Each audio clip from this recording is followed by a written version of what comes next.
Video, I'm going to talk about Spark streaming with the help of some examples, and this will be the complete hands-on coding. You can just follow me, and you can develop some small example of the Spark streaming.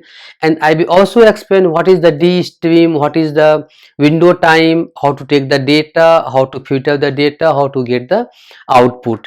And if in my previous video I have already explained what is the RDD, what is the action, what is the transformation. So if you are the beginner for the Spark, then I would recommend you should visit all those videos to get more insight for the Spark core engine.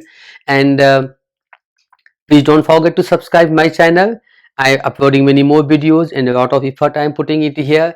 And let us start the coding. You are going to see one interesting topic on the Spark, and that is the Spark streaming.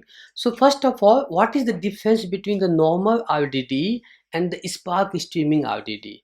So see, in the RDD, we are taking the data on the static source. So you have the one CSV file, one text file, so we can take those data, right?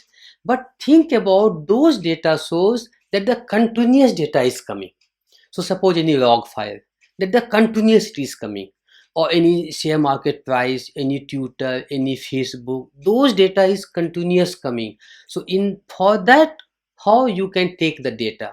So for that concepts we have the data streaming. Okay, and you can input could be anything, your Kafka messaging system, Flume, who collect the data, aggregate data, then send to the Spark streaming, or the Twitter, SDFS, anything.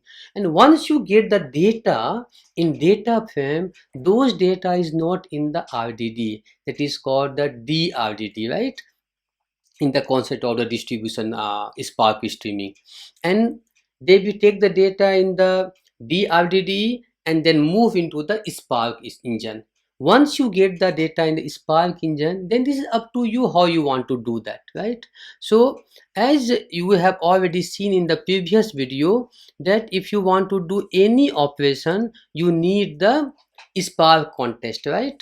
But for the streaming, you need the streaming contest, right? So that's why I added this one. And then we have to create one. First we create the Spark contest, right? Anything, and then we have to use the streaming contest, right? So let me create the streaming contest. So in streaming contest you have to give the two parameter. One is the Spark contest, this SC, and second is you have to give the batch duration. That is very important. Means, see, something is continuous coming to you. So at what interval you want to get those data, tie in one bag and send to the next process, right? So you have to fix some time interval, batch interval. So suppose if I fix the 10, so what happen in the 10 seconds, they will collect all the data of the 10 seconds, make one DRDD and send to the Spark engine. That's why this batch duration is important here, right? So, and then in this example, what I'm going to do that, I'm going to take the data from one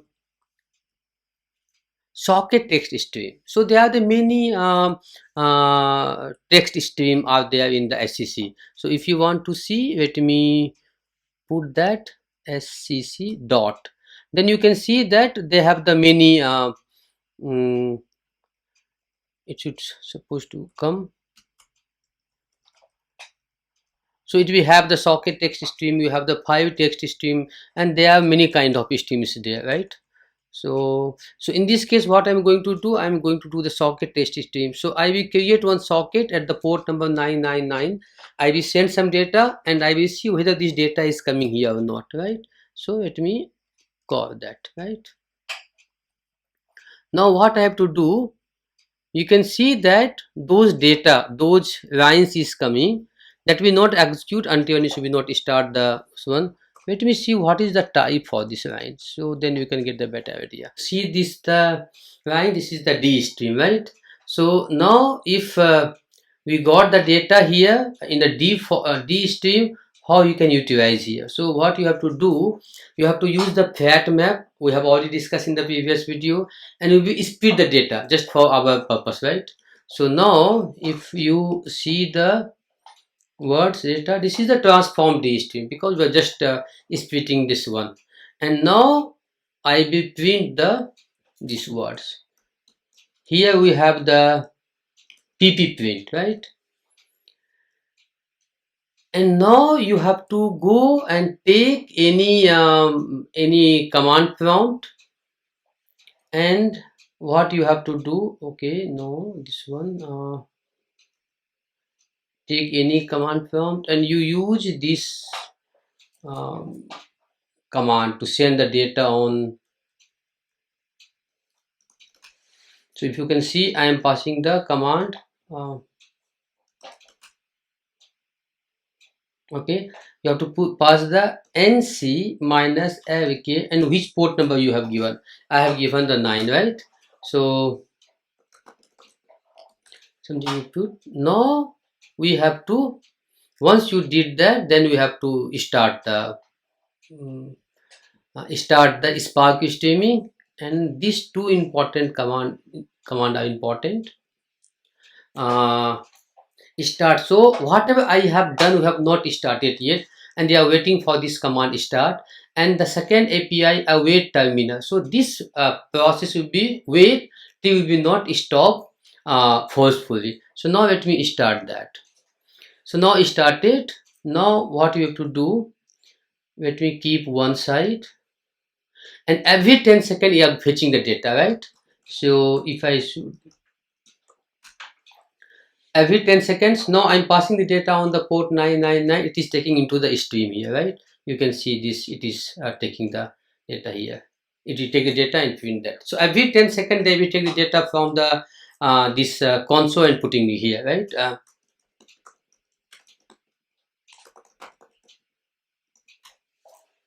And if you don't pass any data, if this streaming will not get fetch any, not find out any data, it will go the blanks, because in that interval 10-second batch interval you don't get any data, right? So let me don't put any data and see what is the output here. So see, I'm not passing in data after this, so it is empty here, right? So this is the way to do that. And at last, if you want to stop this, you can go and close this terminal, right? And you can also see that stop, sc stop, and ssc stop, right? So that's it for this video. Thank you very much. Please don't forget to subscribe this channel. Thank you.